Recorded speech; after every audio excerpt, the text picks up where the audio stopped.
Hello listeners. Welcome to another podcast on world history. Today I will talk about the legacy of Alexander the Great, which falls under Macedonian Conquest. This content is about to evaluate Alexander the Great's legacy as carried out by his successors. So, let's get started. The legacy of Alexander the Great.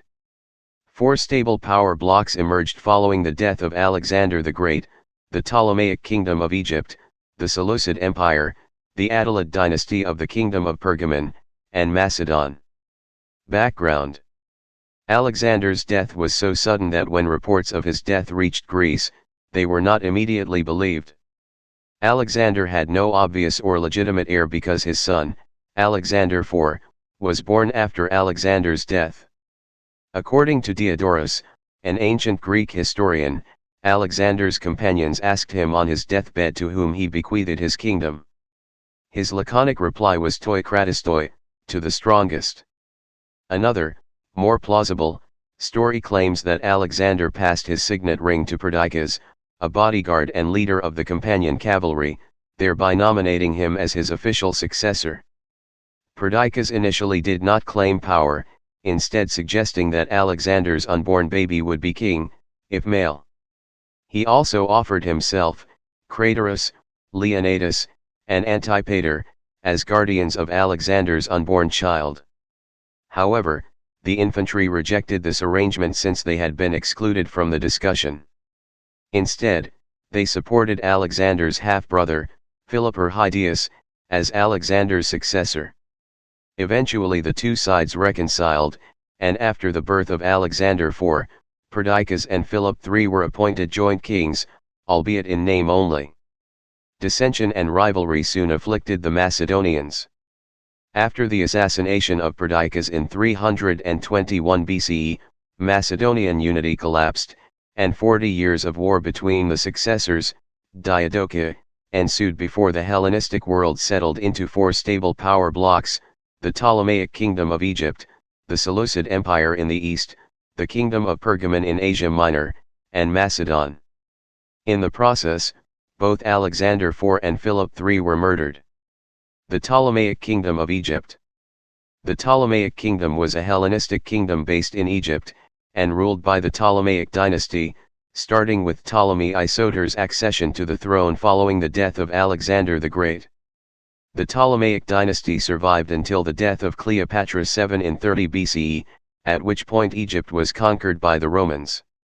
Ptolemy was appointed as satrap of Egypt in 323 BCE, by Perdiccas during the succession crisis that erupted following Alexander the Great. From that time, Ptolemy ruled Egypt nominally in the name of joint kings Philip III and Alexander IV. As Alexander the Great's empire disintegrated, however, Ptolemy established himself as a ruler in his own right.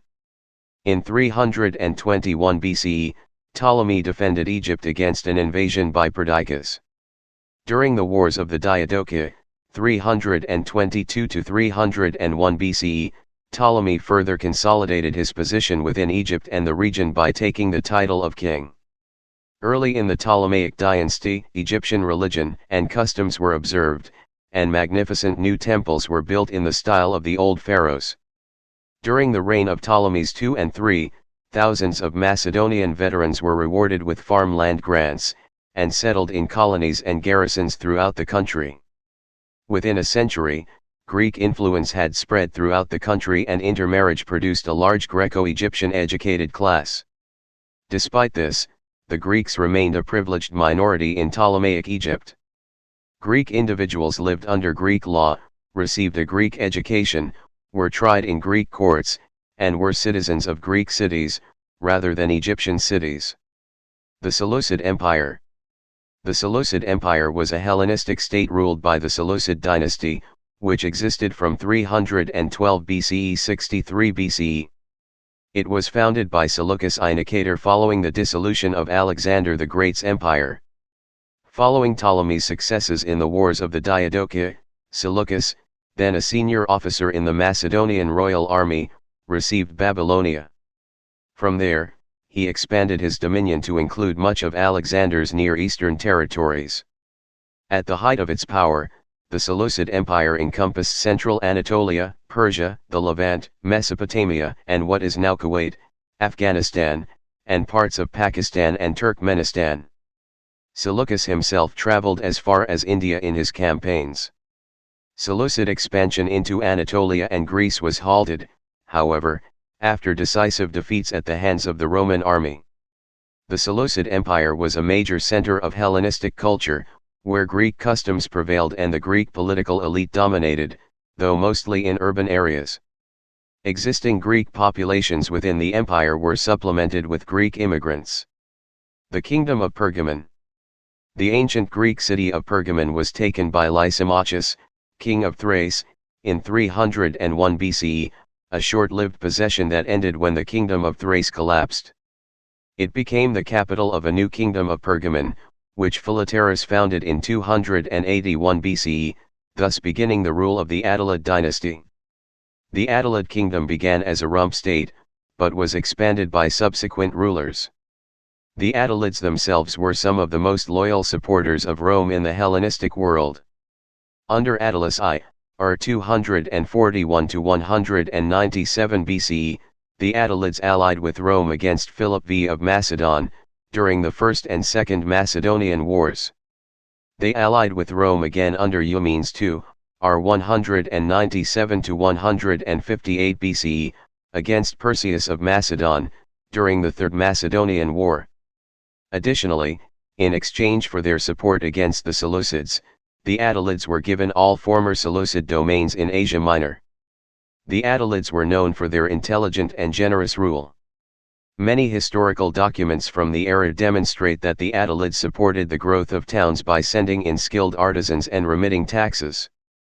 They also allowed Greek cities to maintain nominal independence and sent gifts to Greek cultural sites, such as Delphi, Delos, and Athens, and even remodeled the Acropolis of Pergamon after the Acropolis in Athens. When Attalus III, r. 138 to 133 BCE, died without an heir, he bequeathed his entire kingdom to Rome to prevent civil war. Macedon. Macedon, or Macedonia, was the dominant state of Hellenistic Greece. In the partition of Alexander's empire among the Diadochi, Macedon fell to the Antipatrid dynasty, which was headed by Antipater and his son, Cassander. Following Cassander's death in 297 BCE, Macedon slid into a long period of civil strife. Antigonus II, r. 277 to 239 BCE, successfully restored order and prosperity in the region, and established a stable monarchy under the Antigonid dynasty, though he lost control of many Greek city-states in the process. Notably, the Macedonian regime is the only successor state to Alexander the Great's empire that maintained archaic perceptions of kingship, and elided the adoption of Hellenistic monarchical customs. The Macedonian king was never deified in the same way that kings of the Ptolemaic and Seleucid dynasties had been. Additionally, the custom of proskynesis, a traditional Persian act of bowing or prostrating oneself before a person of higher social rank, was never adopted. Instead, Macedonian subjects addressed their kings in a far more casual manner, and kings still consulted with their aristocracy in the process of making decisions. During the reigns of Philip V, r. 221 to 179 BCE, and his son Perseus, r. 179 to 168 BCE, Macedon clashed with the rising Roman Republic.